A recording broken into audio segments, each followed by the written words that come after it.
Hanamkonda JNS indoor స్టేడియంలో 34వ జాతీయ senior sepak తక్రా పోటీలు ఉత్కంఠభరితంగా కొనసాగుతున్నాయి. ఈ యొక్క పోటీలకు 28 రాష్ట్రాల నుండి క్రీడాకారులు హాజరైనారు. ఈ యొక్క పోటీలో తెలంగాణ రాష్ట్ర సెపక్ తక్రా అసోసియేషన్ అధ్యక్షుడు సురేష్ మరియు కార్యదర్శి శ్రీనివాసరెడ్డి ఆధ్వర్యంలో నిర్వహిస్తున్నారు.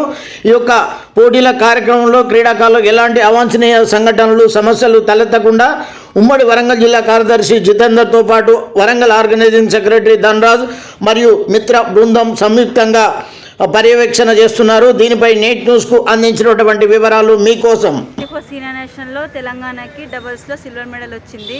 Got a government job through my sports quota in sepak takraw game. My next goal is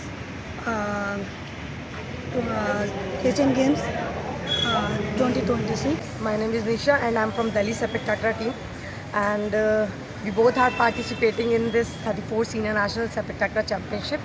It's been 8 years since I'm playing this game, and I have represented India thrice. First in South Asian Championship, where we secured gold medal. My name is Hemraj. I am the coach of Delhi team and as well as chief coach of Indian team also.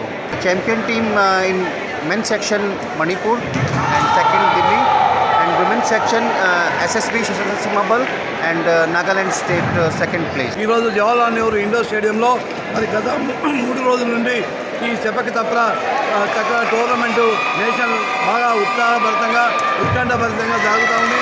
28 రాష్ట్రాల నుంచి వచ్చిన క్రీడాకారులు సుమారు 600 మంది క్రీడాకారులు పాల్గొనడం అనేది చాలా శుభసూచకం. ఆల్ ఇండియా కమిటీకి, అదేవిధంగా స్టేట్ కమిటీ ప్రెసిడెంట్ సురేష్ గారిని, అదేవిధంగా సెక్రటరీ శ్రీనివాస్ రెడ్డి గారిని, వారి మిత్ర బృందాన్ని అభినందిస్తున్నా. ఈరోజు 34వ senior sepak takraw national championship ఇక్కడ మన వరంగల్లో జరుపుకుంటున్నాము.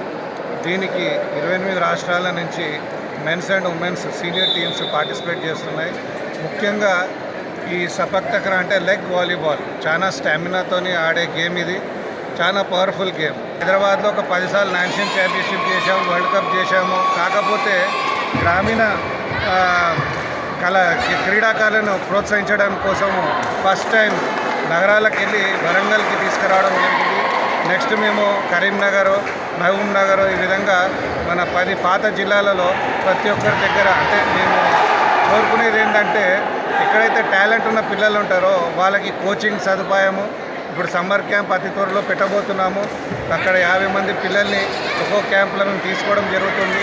మలేషియా నుంచి నేను కోచ్లను తీసుకొచ్చి వాళ్ళకి ట్రైనింగ్ ఇవ్వాలని మేమందరం అనుకున్నాము. కాబోయే మార్చిలో మన పట్నాలో వరల్డ్ కప్ జరుగుతుంది. దాంట్లో ఖచ్చితంగా మన భారతదేశం నుంచి గోల్డ్ మెడల్ సాధిస్తారని నేను మనవి చేస్తున్నాను.